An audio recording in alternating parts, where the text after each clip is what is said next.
You're not in the field, court, or ice. You are on the couch. From PG to DC, this is Coaching from the Couch with your host, CWall, delivering coverage for all DC sports teams from the hometown perspective.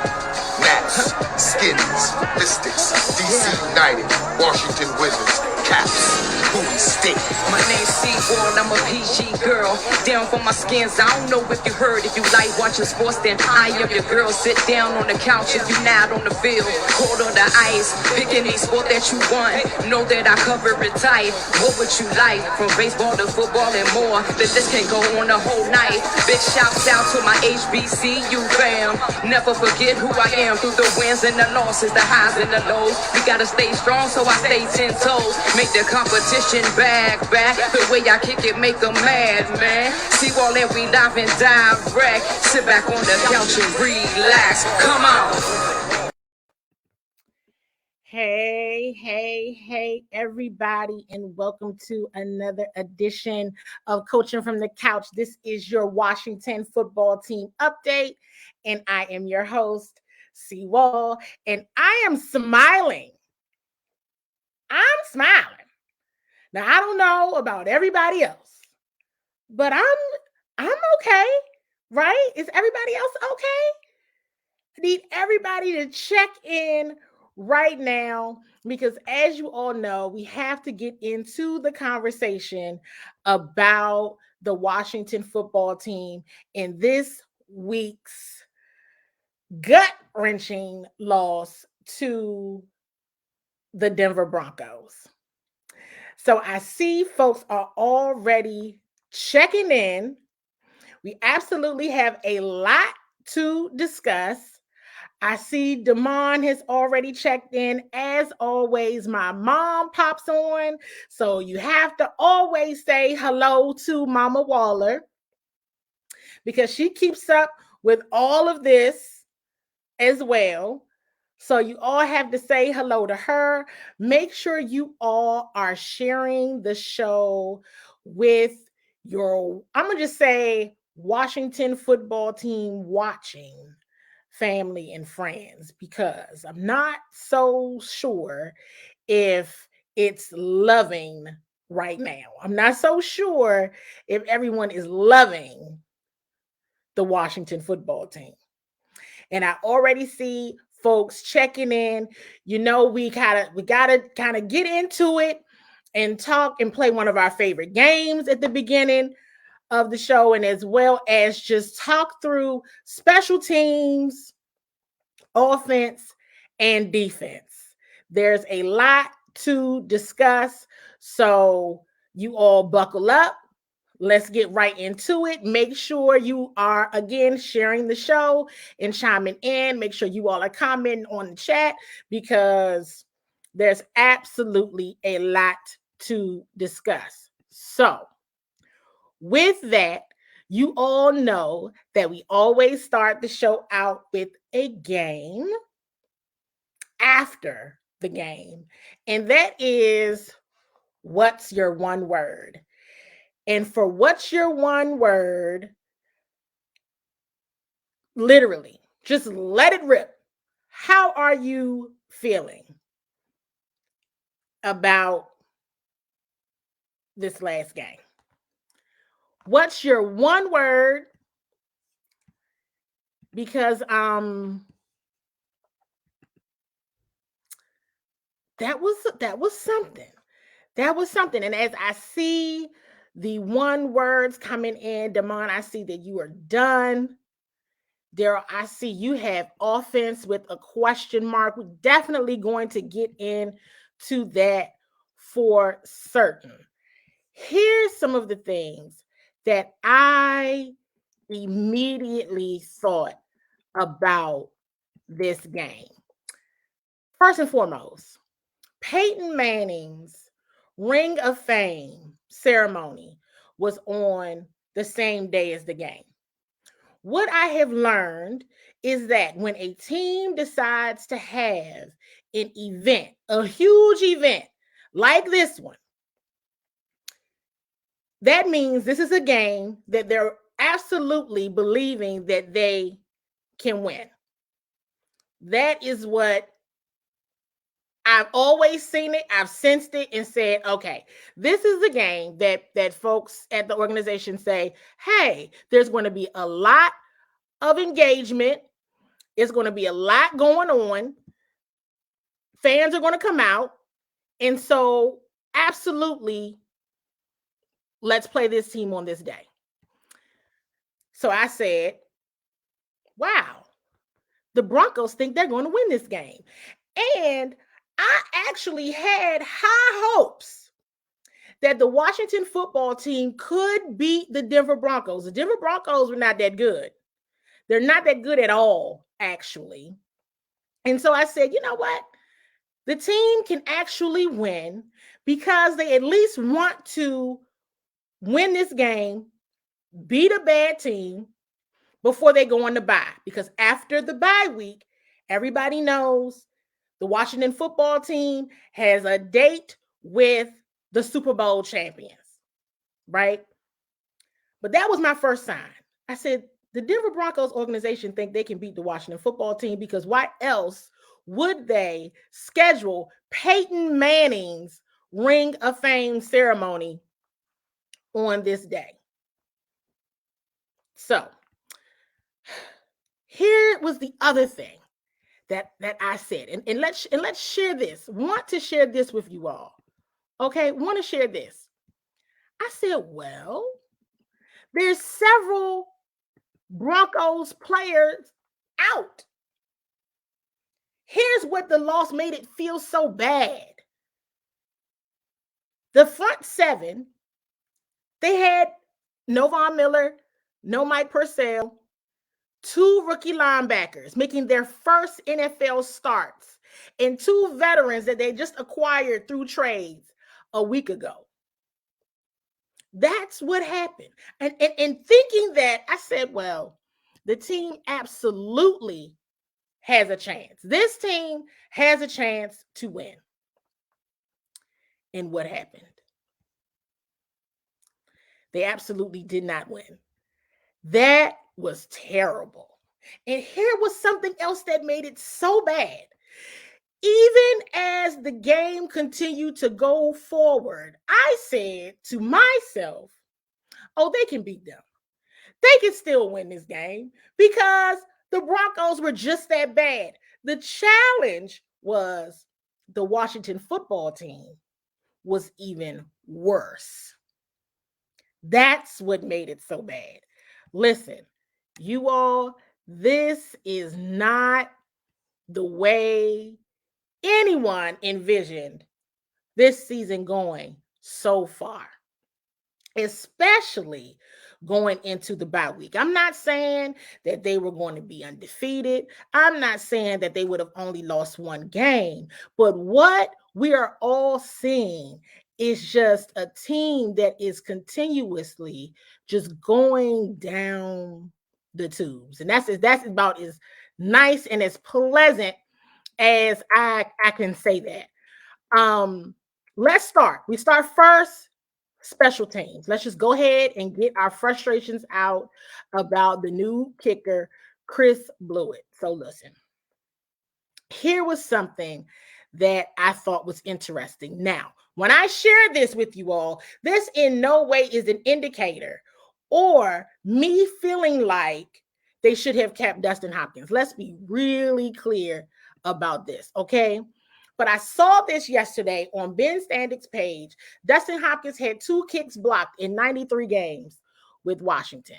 Chris Blewett, at the time of this tweet, had 2. We know that it ended up being 3. But that was absolutely, hey, listen. Here's what I have to say about that. It wasn't so much about them releasing Dustin Hopkins. What I couldn't figure out, now let's be clear, if we want to be fair, not sure if Dustin Hopkins would have made that 52-yarder, but what we could never figure out is how on earth did Dustin end up getting released after the Kansas City game when he really didn't do anything wrong that particular week. Now, I ended up getting this stat from a big brother in the business, Lake Lewis, that on Dustin Hopkins' career, he's 84%. 84%. Definitely want to, because listen, I'm again no advocate for Dustin Hopkins. If something had to be done, and I totally understand that, it was just the timing. I'm gonna tell you another thing. It was the decision making, because truth be told, if Coach Rivera had a competition for that job back during training camp, I could understand that. But what's happening is you're making a decision just to say that you did something. That's what I think. I think after that Kansas City loss, everyone was going every which way. Everyone was going haywire. So something just had to be done. Okay, Dustin Hopkins is getting on everybody's nerves because he's missing field goals, even though he didn't miss any this week. But let's go ahead and cut him. I think it was just a very reactionary move in the wrong week at that. And now, because of some questionable decisions from a just overall decision-making, standpoint, now we're seeing where the team absolutely is struggling in the area, even worse than before, in special teams. Here's what Coach Rivera had to say this week about Chris Blewett. He's still your kicker going forward? For now. Okay. I mean, again, we're looking at the thing everybody understands is kickers are hard to find. Consistent kickers are even harder to find. Guys that have had success in this league are on teams. There's not a 90% guy out there right now that you could just pick up and he's going to go out and do it. And I've gone through this. Go back to my second, third year, or actually my first 3 years. It took us a little bit before we found Graham Gano. But once we found Graham, we had him where he had a 5-year run that was about as good as anybody in the league. In fact, in 2017, he set the accuracy record. So that's a work in progress. Is there anything else?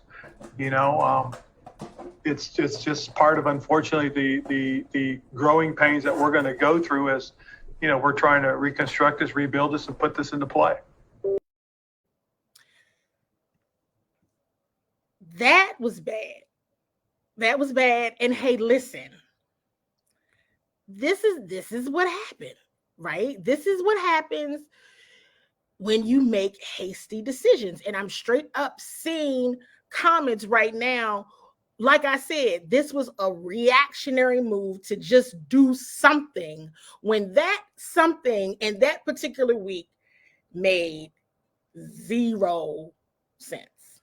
Made 0 sense. Now, yes, we all know kickers are hard to come by. We know that. We get that. All the good kickers are currently playing for teams. True. But I'm going to go back to the point of if there had been a true competition in training camp, and if Dustin for sure won, then maybe we're not having this discussion.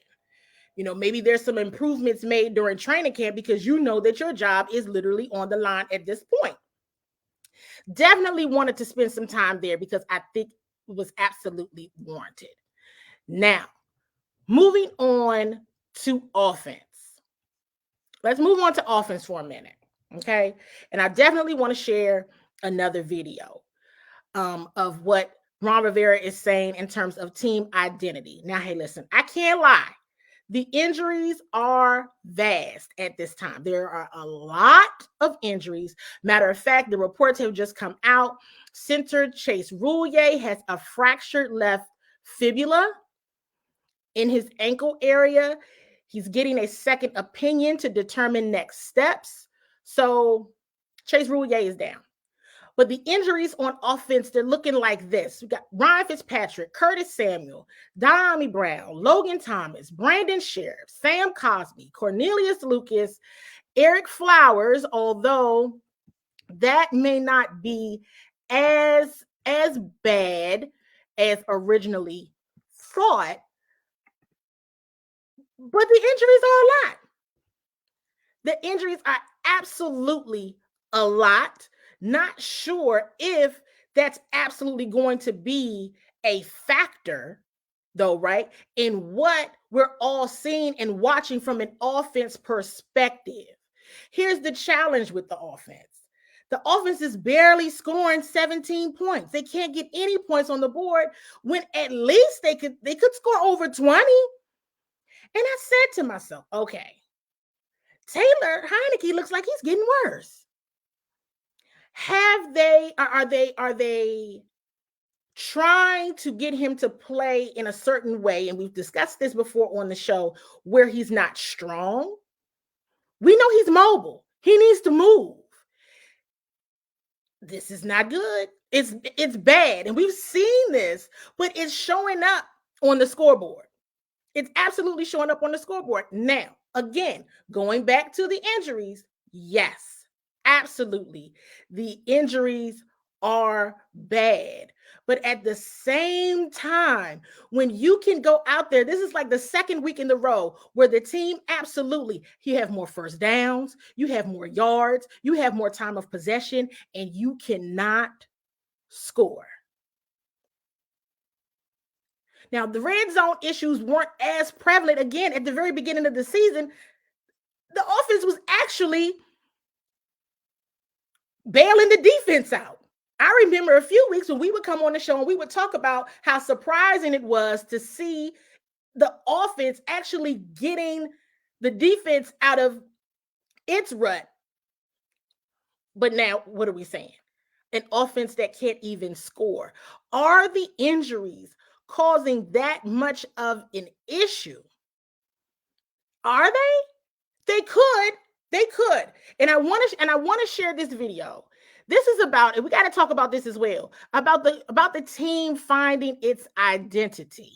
This has been coming up a lot. And I have definitely commentary on this about the team finding its identity. But here's some comments from Coach Rivera on that.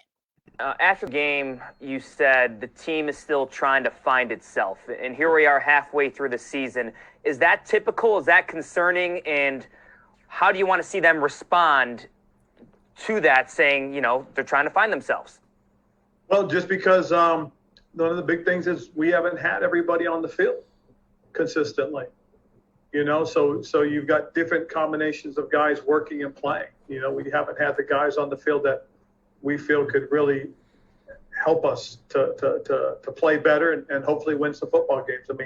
I think it's going to be huge being able to get Brandon and Sam back on the football field. I think it's going to be very helpful having a healthy Curtis and Logan out there working together with our offensive guys. I think defensively,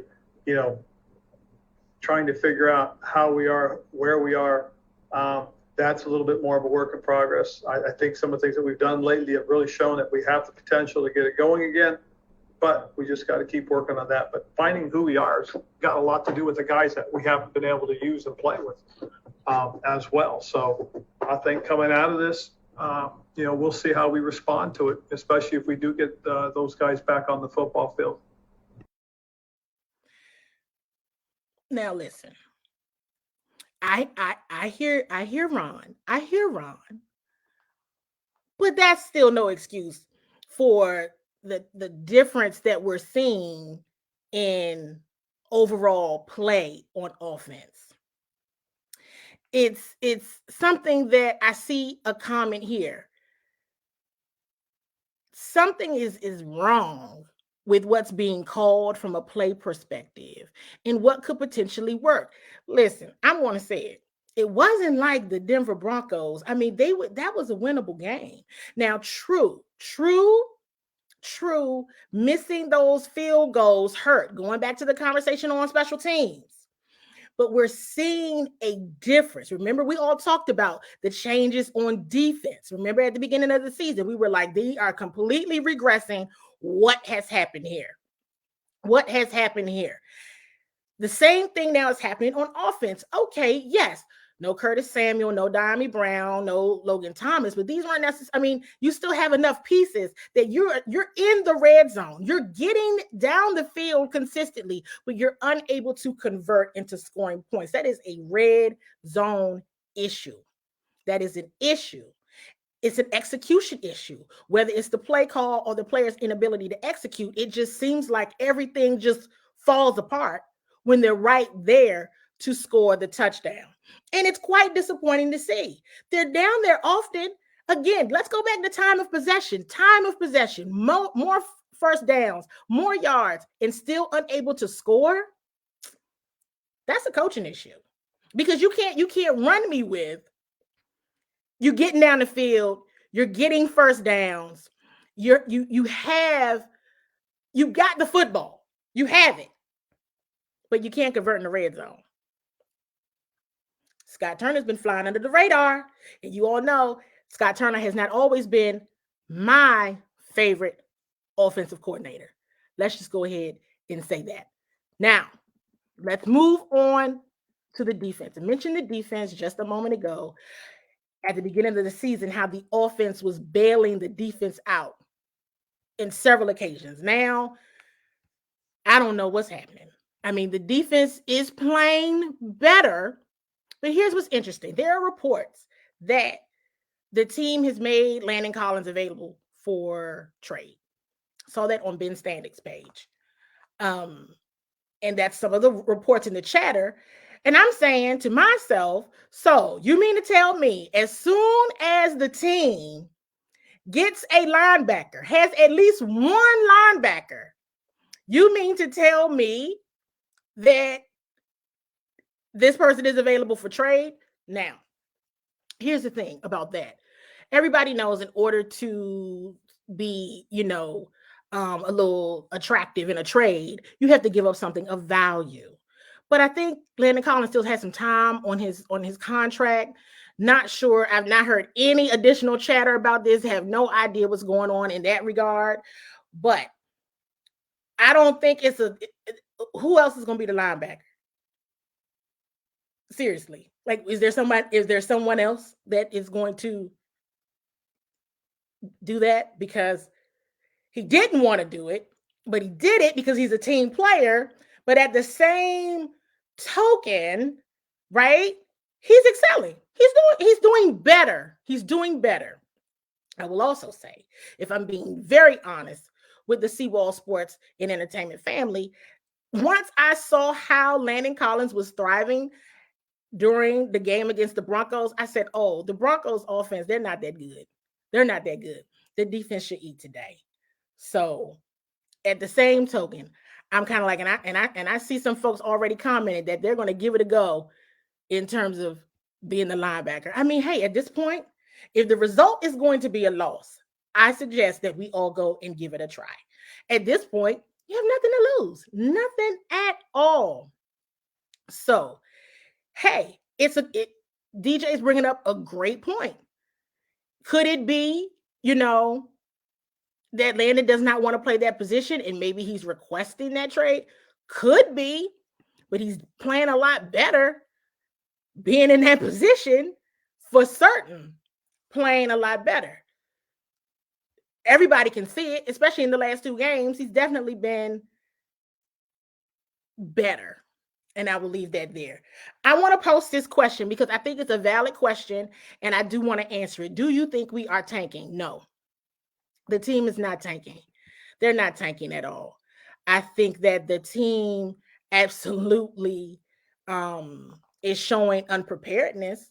I believe that the team is showing that, they speak of expectations being too high. I would venture to say I think they thought they were better than what they were. And I will continue to say last year they won 7 games, and 7 games is not an indicator that you are a good team. It's just not. The NFC East was bad last year. So yes, somebody had to win the division.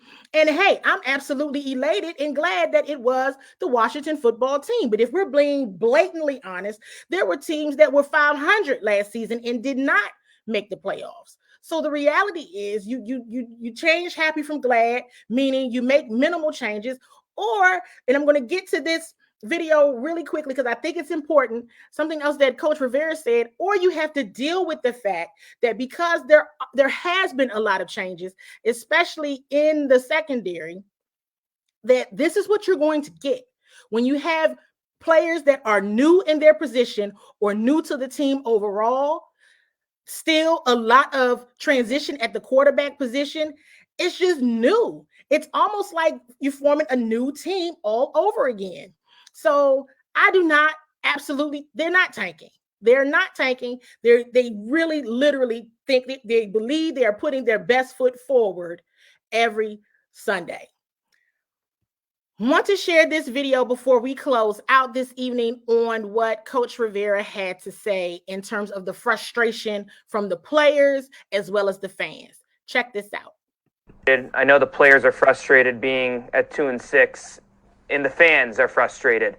How do you get this fan base to remain engaged? And how big of a concern is that I guess maybe there's a belief out there that this franchise has taken a couple of steps backwards after a quality season in your first year? Well, again, last year was an interesting year, an interesting way things kind of evolved and happened for us. But I'll say that the truth of the matter is it gets darkest before it gets brightest. We're going to have to go through this. There's a thing that I've learned from being around military personnel is that it takes 3 to 5 years to completely change a culture. Okay, futility doesn't just disappear overnight. And to create a positive environment, takes time. It's not going to happen overnight. I look at the things that I did in Carolina. I look at some of the teams, and you sit there and you watch what Buffalo did, which I've talked about. And there are some things that you sit there and say, wow, there's some similarities. But the one thing right now that really is probably the hardest thing for us to figure out is do we have a franchise quarterback right now? Is that guy on our roster, or is that guy going to be in free agency? Is that guy going to be in the draft next year? So we've got to continue to work with what we have, continue to try and grow with what we have, and try and develop who we have. Because if we do have, what we're looking for, and we can plug in a guy, or that guy does develop on our roster, then we're going to be fine. And whether the fan base stays engaged or not, it's going to be up to them. We can do the best we can. We will play as hard as we can, and we'll see what happens. But, we're going to show up every Sunday, and we're going to try and give our best and hopefully win some football games and get their interest back. But, that's all we can do, Scott. I mean, it's tough. It's hard. I get that part of it. But winning is really the one thing that fixes everything. It's the last sentence for me. Winning cures everything. And that's the truth. That is the absolute truth. Now, it was quite interesting that Coach Rivera went ahead and said, hey, need a franchise quarterback. So I read that to mean that Coach Rivera is saying out loud that he knows that position is an issue. It was an issue when they signed Ryan Fitzpatrick. But nonetheless, he's acknowledging that is an area of concern, that is an issue. Not putting any words in Coach's mouth, but are you saying, Coach, that this potentially is your biggest issue, or what is keeping you up at night, or keeping you concerned? He is right about the culture. That's true. It does take culture change a while, but we see other teams that are attacking the opportunity to win at all costs, all the time. And it makes you wonder, are you just saying that you're taking time and the rebuild taking time, or do you really not know what you're doing? Well, more to come and more to be seen. Bye week coming up. I think everybody could use the break. The team, they're definitely supposed to still be practicing. So I'll still be reporting. Thank you all for showing up as you always do. Make sure you are still sharing the show with your Washington football team watching family and friends. You can always catch the show as well on Friday. If you are a Verizon Fios subscriber, it's on channel 11 and Comcast Xfinity channel 77. I will see you guys next time. You're not on the field, court, or ice. You're on the couch. CWall to DC. This is Coaching from the Couch with your host, CWall, delivering Live coverage for all DC sports teams from the hometown perspective. Nats, Skins, Mystics, DC United, Washington Wizards, Caps, Bowie State. My name's CWall, I'm a PG girl. Down for my skins, I don't know if you heard. If you like watching sports, then I am your girl. Sit down on the couch if you not on the field. Cold on the ice, pick any sport that you want. Know that I cover it tight. What would you like? From baseball to football and more. The list can go on the whole night. Big shouts out to my HBCU fam. Never forget who I am through the wins and the losses, the highs and the lows. We gotta stay strong, so I stay 10 toes. Make the competition back. The way I kick it, make them mad, man. CWall and we live and direct. Sit back on the couch and relax. Come on.